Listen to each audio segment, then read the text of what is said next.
Kabarkan kepada Ibnu Jazari, Wahid Jazari katanya ada di satu tempat di Turki, di Bursa namanya. Kalau sekarang Bursa, dulu namanya Bursa atau Bursa, sekarang Bursa. Itu ada tulabul ilmi katanya, orang-orang yang haus akan ilmu. Mereka tidak memiliki impian apa-apa, mereka hanya ingin, mimpi mereka yang paling besar adalah mereka ingin membaca Al-Quran terhadap umum. Maksudnya pengen belajar dari beliau. Walakin tamna'uhu qillatul mal. Tapi kekurangan mereka, kendala mereka masalah muasalah, maksudnya apa? Ongkos atau apalah segala macam, itu menjadikan kendala terhadap mereka untuk belajar terhadap dari engkau. Ya, apa jawaban Ibnu Jazari? Ana adhab ilaihi. Aku yang akan pergi ke mereka dari Hijaz ke Turki. Gak usah jauh-jauh antar negara lah. Kita antar ini aja dulu, antar satu negara aja dulu. Misalkan Ustadz Anu dari Medan,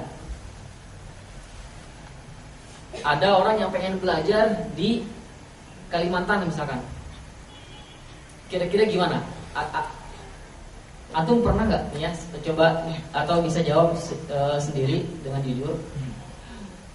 Ada nggak orang yang pernah mendengar orang yang dia mengajar mengeluarkan segala macam harta bendanya misalkan supaya bisa pergi ke satu tempat untuk mengajarkan ilmu? Pernah mendengar nggak? Belum ya? Semoga belum, bukan enggak. Semoga belum, karena insya Allah semoga antum bagian dari mereka semuanya. Ana azhabu ilaihi. Berarti otomatis semuanya nyambung sendiri kan.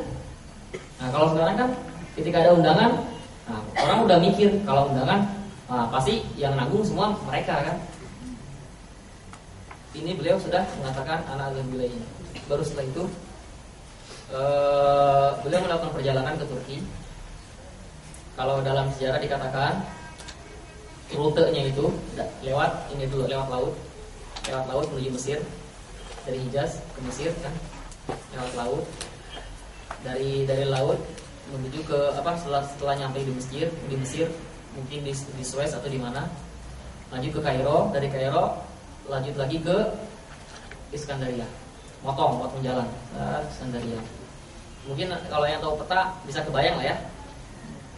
Dari Saudi ke Mesir kan ada Suez kan, terusan Suez. Ketika di Mesir lewat perjalanan darat menuju ke Kairo, dari Suez ke Kairo itu kan hanya 2 jam saja, 2 jam, paling lambat 3 jam. Itu kalau lancar, karena seminggu sekali saya ke sana ke Ismailia sampai sekarang. Hanya 3 jam saja paling lama. Dari Kairo ke Iskandaria itu paling lama 5 jam kan, 4 jam 5 jam. Berarti itu kalau naik mobil, bis. Dulu ada bis. Ya kan? Paling banter, paling cepat kan naik kuda. Naik kuda juga berapa hari jauh perjalanan. Ini posisi beliau bukan untuk belajar loh. Kalau misalkan untuk belajar mungkin kita masih makul, untuk mencari ilmu kan, mungkin itu biasa. Tapi ini untuk ingin mengajarkan ilmu lewat perjalanan darat mungkin berhari-hari gitu kan, sampai ke port atau dermaga di Iskandaria. Dari Alex lanjut lagi ke lewat Mediteran kan, ke Turki sampai di Antokia pelabuhan ya. Antokia. Ada yang tahu mungkin kan Antokia? Sampai di sini kita saktah dulu. Orang-orang yang tadi dikatakan bahwasanya, maksudnya orang-orang yang ingin belajar, namun karena kondisi keuangan tidak bisa pergi. Akhirnya ada salah satu orang yang mengambil inisiatif, dia malah katanya diceritakan dia bela-belain minjem sana minjem sini hanya untuk belajar ke Ibnu Jazari. Akhirnya dia juga pergi dia itu posisinya di Bursa, dari Bursa ke Antokia.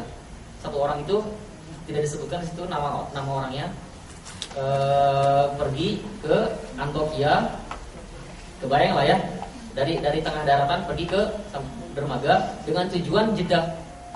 Padahal Ibnu Jazari dari Jeddah udah sampai di Antokia.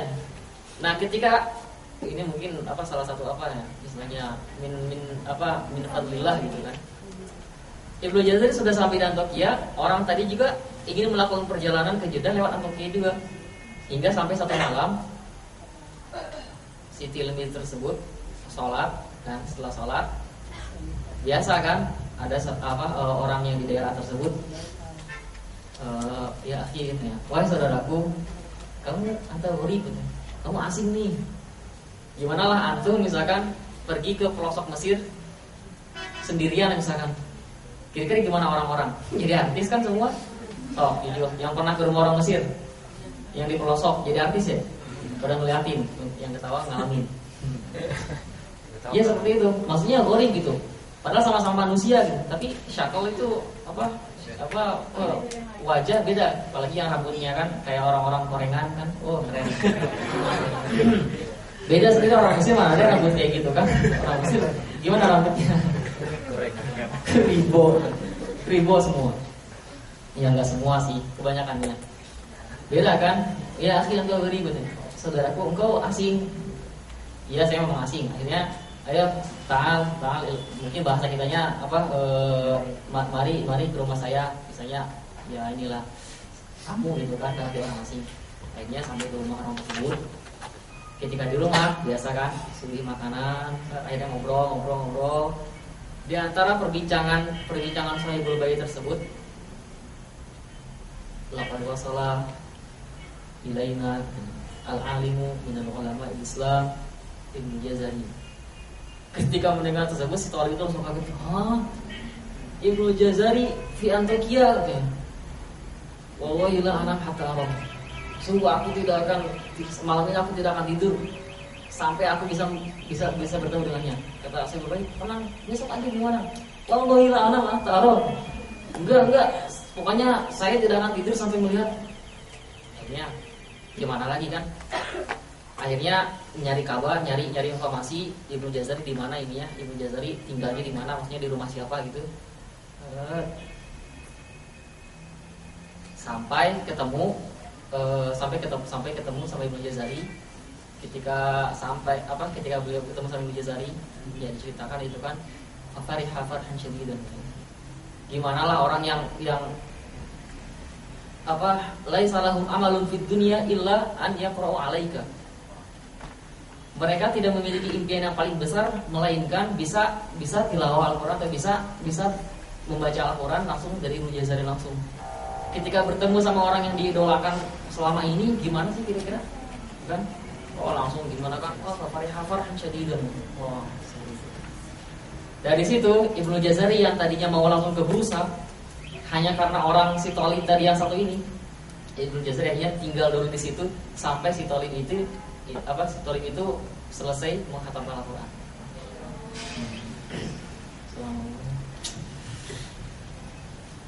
Beliau rela mentakhirkan perjalanan ke orang-orang yang lain yang sedang menunggu di Bursa hanya demi min ajli hadzal qaul. Selesai cerita di situ, baru beliau pergi ke Bursa. Mengajarkan Al-Qur'an biasa. Tidak lama waktu berjalan, kedengaran nih sama penguasa wilayah situ, Sultan Bayazid Khan. Akhirnya dipanggil. Biasa mungkin bahasa kita kan panggil, ente ngapain di sini? Ngapain di wilayah mana gitu ya? Ngajarin orang-orang segala macam gitu. Akhirnya Ibnu Jazari dengan penuh ta'zim mengatakan, ya saya mengajarkan Al-Qur'an begini. Akhirnya setelah mendengar informasi juga dari bawahan-bawahannya, memang beliau ini seorang ulama yang sangat besar, ulama yang sangat inilah. Akhirnya mengatakan Sultan Bayazid mengatakan setelah mendengar penjelasan Ibnu Jazari, anta ustadzu auladi awalan, anta ustadzu auladi awalan, summa man syi'ta minan nas. Maksudnya sebelum ngajarin orang lain, kamu ngajarin dulu anak saya nih. Itu langsung Ibnu Jazari gimana kan akhirnya ya tetap ya niat kan karena Allah kan. Jadinya ya mau nggak mau ngajarin anaknya, di samping ngajarin juga orang lain. Kita lihat sekarang Ibnu Jazari pergi dari jauh-jauh dari bilad Syam, atau misalkan pergi ke haji, dari haji maksudnya melakukan perjalanan yang sangat jauh itu karena semata-mata karena Allah. Kemudian yang tadi ketika Ibnu Jazari diminta untuk menjadi guru anak-anaknya, Sultan Bayazid ini sangat-sangat mengagumkan beliau, memberikan muratab syahriah, maksudnya memberikan gaji setiap bulan, sakan, maksudnya tempat tinggal yang sangat layak, dikasih pelayan segala macam. Lihat, makanya di sini mungkin benarlah ketika ada ungkapan ketika seseorang mengagungkan Al-Quran, maka Allah langsung yang akan mengagungkan dia. Tapi satu syaratnya, ikhlas. Dan itu kan ikhlas itu kan bisa dikatakan martabat yang tertinggi lah dari Islam itu sendiri. Kan ada tingkatan-tingkatannya kan. Illa ibadaka minhumul mukhlasin. Ketika syaitan berikrar, la aq'udanna lahum siratal mustaqim. Terus dalam satu ayat. Dalam ayat yang lain ini la uzayyinanna lahum fil ardi wa la ughwiyannahum ajma'in. Pokoknya intinya, atau misalkan yang lebih ekstrim lagi, la atiyannahum, ini kata syaitan, kata iblis, min baini aydihim wa min khalfihim wa an aymanihim wa an syama'ilihim wa la tajidu aktsarahum syakirin. Syaitan ini sudah berjanji katanya akan menggoda manusia dari depan, belakang, kanan, kiri. Antum bayanginlah, berdiri sekarang ya. Kemudian tiba-tiba mana Ustaz Heru? Belum kenal nih. Aduh, gimana ya? Siapa namanya, Ustaz? Antum?